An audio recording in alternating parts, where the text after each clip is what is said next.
Hi viewers, இன்னைக்கு நடந்த முக்கியமான நிகழ்வுகளை பத்தி தான் இந்த வீடியோல நம்ம பார்க்க போறோம். ஃபியூச்சர்ல நீங்க அட்டெண்ட் பண்ண போற டிஎன்பிஎஸ்சி, எஸ்எஸ்சி, ரயில்வே போன்ற தேர்வுகள்ல கேட்கிற கரண்ட் அஃபேர்ஸ் கொஸ்டின்ஸ் நீங்க அட்டெண்ட் பண்றதுக்கு ரொம்பவே பயனுள்ளதா இருக்கும். சரிங்க, இன்றைய முக்கிய நிகழ்வுகளை பாக்கிறதுக்கு முன்னாடி அருண் அகாடமி சேனலை இது வரைக்கும் நீங்க சப்ஸ்கிரைப் பண்ணாம இருக்கீங்க அப்படின்னா உடனே சப்ஸ்கிரைப் பண்ணுங்க. கூடவே கீழே இருக்கிற பெல் சிம்பலை பிரஸ் பண்ணுங்க. அப்பதான் நாங்க அப்லோட் பண்ற ஒவ்வொரு வீடியோவும் இமீடியட்டா உங்களுக்கு நோட்டிபிகேஷனா கிடைக்குங்க. சரிங்க, இன்றைய முக்கிய நிகழ்வுகள்ல முதல் கேள்வி என்ன அப்படின்னா, இந்தியாவில் கிராமங்களில் மாட்டுச்சாணம், பயிர்கழிவுகள் ஆகியவற்றை வைத்து எரிவாயு தயாரிப்பதற்கான திட்டம் என்ன?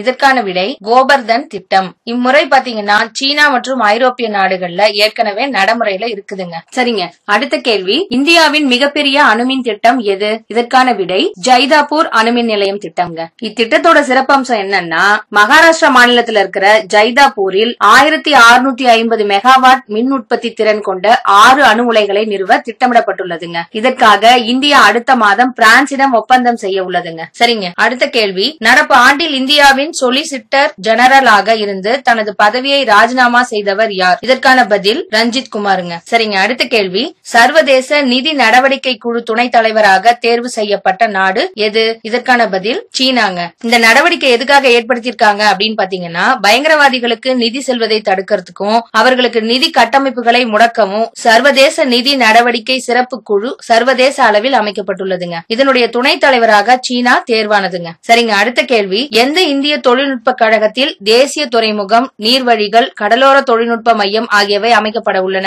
இதற்கான பதில் சென்னை ஐஐடிலங்க. இத பத்தின மேலும் சில தகவல் என்னன்னா, இவை அனைத்தும் கப்பல் போக்குவரத்து அமைச்சகத்தின் முதன்மை திட்டமான சாகர்மாலா திட்டத்தின் கீழ் அமைக்கப்பட உள்ளனங்க. சரிங்க, அடுத்த கேள்வி, 4G இணைப்புகளை அதிகம் வழங்கிய 88 நாடுகளின் பட்டியலில் இந்தியா எத்தனையாவது இடத்தில் உள்ளது? இதற்கான பதில் 14வது இடத்தில்ங்க. முதல் இடத்துல யார் இருக்காங்க அப்படின்னு பாத்தீங்கன்னா தென்கொரியாங்க, 2ஆம் இடத்துல ஜப்பான், 3ஆம் இடத்துல நார்வே இருக்காங்க. சரிங்க, அடுத்த கேள்வி, இந்தியாவில் பால் உற்பத்திக்கான கூட்டுறவு அமைப்பு முதலில் எங்கு தொடங்கப்பட்டது? இதற்கான விடை குஜராத்துங்க. இத பத்தின மேலும் சில தகவல் என்னன்னா, முதலில் 1946 குஜராத்தில் தொடங்கப்பட்ட ஆனந்த் பால் ஒன்றியம் அமுல் என்ற முத்திரையுடன் அரசு வளர்ச்சி பெற்று நிற்கிறதுங்க. தமிழகத்தில் ஆவின் என்ற பெயருடன் 1958 தொடங்கப்பட்டிருக்குங்க. சரிங்க, அடுத்த கேள்வி, எவரெஸ்ட் சிகரத்தில் ஏறிய முதல் இந்திய பெண் யார்? இதற்கான பதில் பச்சேந்திரி பால். சரிங்க, அடுத்த கேள்வி, ஐசிசி டெஸ்ட் சாம்பியன்ஷிப் விருது பெற்ற நாடு எது? இதற்கான பதில் இந்தியாங்க.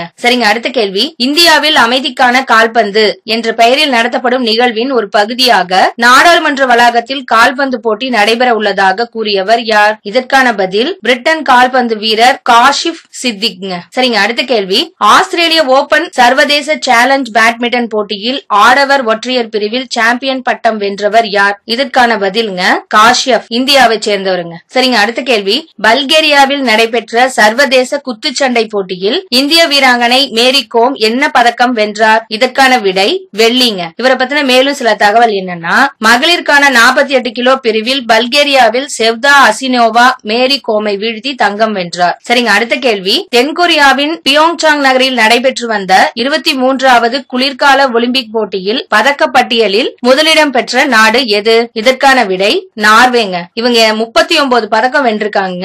2வது இடத்துல ஜெர்மனி இருக்காங்க, இவங்க 31 பதக்கம் வென்றிருக்காங்க. 3வது இடத்துல கனடா இருக்காங்க, இவங்க 29 பதக்கம் வென்றிருக்காங்க. மேலும் இத பத்தின சில தகவல் என்னன்னா, 24வது குளிர்கால ஒலிம்பிக் போட்டி சீனாவில் பெய்ஜிங் நகரில் நடைபெறும்னு தெரிவிச்சிருக்காங்க.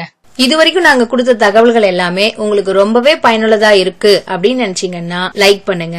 மேலும் உங்களோட நண்பர்களுக்கும் பயனுள்ளதா இருக்கும் அப்படின்னு நினைச்சீங்கன்னா ஷேர் பண்ணுங்க. தேங்க்யூ.